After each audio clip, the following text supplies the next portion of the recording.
odd odors or a strange taste in your mouth or tingles around your neck and head. These are all possible signs that a spirit may be around you. And in this video, I will share with you a lot more signs that you are being visited from the other side, as well as how to receive their messages from the spirit world. Hi, and welcome to the Medium channel, where we bring you the spirituality behind the message.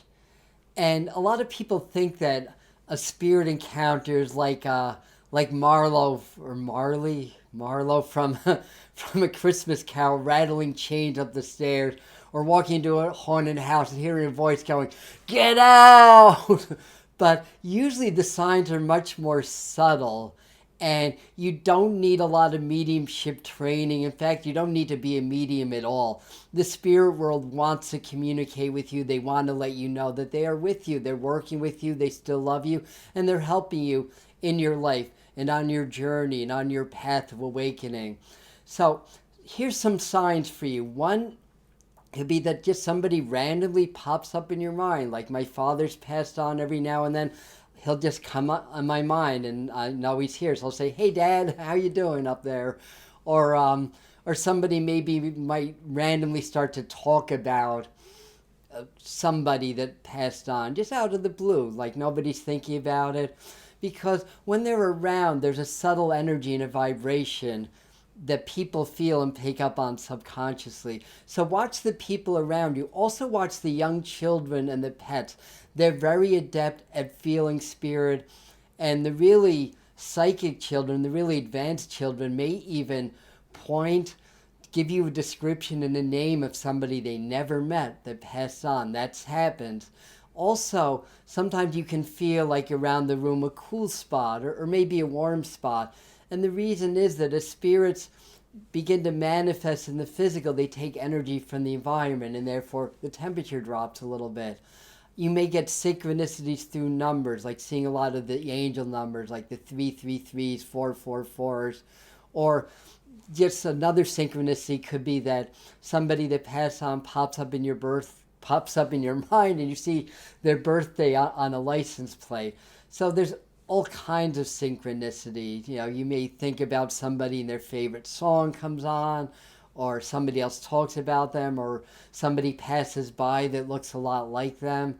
Also, look for things like lights blinking, electronics. Now, mind you that you're not going to get all these signs, and some spirits are more adept at affecting the physical reality than others. So some of them are more subtle. Sometimes you may even get things like lights blinking or things coming up on your electronics. I had a spirit one time following me around Lilydale, the spiritualist community that I train and I teach at. And messages would just randomly pop up on my text field saying, "How are you doing, honey? I hope you're having a nice day." It was a funny female spirit that was following me. But anyway, these are other things to look for. Also signs from nature, like we hear about cardinals and things like that, or butterflies, or stuff like that, especially when they link into different synchronicities. Also, things like orbs. Some people actually can see orbs, but sometimes you get orbs on photography. And, you know, you have to make sure it's not dust, obviously, or something else. But that's another possible sign. Or you may see apparitions on photos, or you may just see apparitions. That's another sign also. You may see movement out of the corner of your eyes, colors, feelings. You may just feel a presence, feel an energy come near you. We talked in the beginning a little bit about psychic smells. You know, somebody that may have smoked comes around, you've never smoked in your life, and you just smell cigarettes around you. That's spirits do that. That's one of their signatures. So psychic smells can be very powerful also. Or just songs, music, things like that. You can get messages or connections through just songs that come up, especially if you're thinking about the person. Or you may feel a little bit of pressure around your head, or a little bit of ringing in your ears when the spirits come through. Or you may feel goosebumps around you. Or you may just get this surge of love and compassion, this heart chakra surge that comes up. Or you may actually feel the sensation of being stroked or touched very gently. Sometimes they can do that also. You may get objects moving, you may get things in dreams. And of course, there's other signs, but these are common and mainly subtle signs that the spirit world gives you. The idea is that they want you to know that they are around you. They want to still be part of your lives. And the more open you are to that, the easier it will be for them to get your attention, and the more you'll be able to get their messages. So let's talk about things that you can do to open up more and to sense them and to feel messages from the other side. So how are you getting messages from the other side?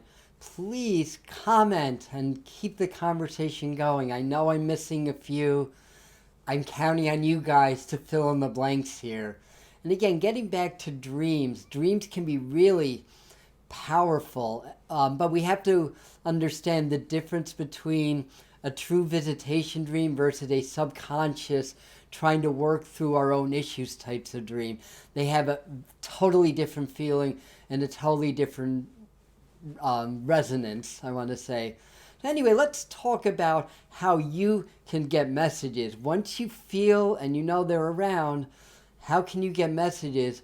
But before that, I wanted to invite you guys, well, firstly to subscribe to the channel if you enjoy this content, and hit that bell so that YouTube notifies you when we do our live events, so you won't miss a thing and release new videos. But also we have an inner core group. It's called Spirit Mind Family, where we do the inner teaching. It's similar to what we do here on the Medium channel. We just go deeper into it. So we'll leave information on how you can join that also. So always, always, always practice meditation and presence. The more present you are and the more open you are, the more easily you're going to be able to sense them, and the more open you're going to be to receiving their subtle signs. And work with the heart. We connect. It's an act of love. They come in a vibration of love. When we go to the spirit world, we go back to love. We go back to God, if you want to call it that, or spirit, or the other side. So we want to work on our heart chakras and just doing some breathing where you breathe energy into your heart and then exhale and release any stuck energy. So practice presence and meditation, but also practice heart breathing exercises, and anything that you can do to become more aware, more spiritually open. And if you feel like they are around, now firstly, you can always ask questions, talk to them. If you have something you want them to share with you, ask them, let them talk to you, and trust what you get. So one thing is trust your emotions. When you can get into a very present state and you're feeling a spirit presence, remember, you're not your emotions, you have emotions. So trust what you feel. You're also not your body, so you may get sensations on your body. Like once you are present and you're not identifying that I'm my body, I'm my thoughts, I'm my emotions, they can use these human senses to relay messages to you. So trust that, especially how you feel. Also, if you feel like certain spirits are around you, you may get messages from them from nature, like what animals are drawn to you. Like spiders have been drawn to me a lot lately. Like I have spider webs. I have a spider that builds a web every night on the driver's side, a rear view mirror, or the side view mirror on the driver's side. Every morning there's a beautiful web there, and I have webs all around my front door. And if you know the meaning of totem animals, you can use these as messages, because spiders are the life weavers. So that's about manifestation, amongst other things. So as they come in, you may get memories that come up. Sometimes your own memories are them giving you a message, so trust that. You may get songs coming in your mind, or remember movies, or images and symbols. That's really powerful also. And you can even ask, give me a symbol, and trust what you get. The idea is get present, open your heart, step out of your egoic mind or your personal mind, step into spirit mind, and everything you get, even if it feels like your imagination, is going to come from your spirits. So you can also get words, you can also get phrases. So these are a few ways, and there's others. Again, you feel free to comment, and anything that I'm missing here. but you have a good idea now. So I wanted to show you another video right over here. This is Grandma, my grandmother, giving you a tour of the spirit world and telling you exactly what the spirit world is like and how they communicate with you. So watch this one next, and I thank you, and I'll see you at the next video. Namaste.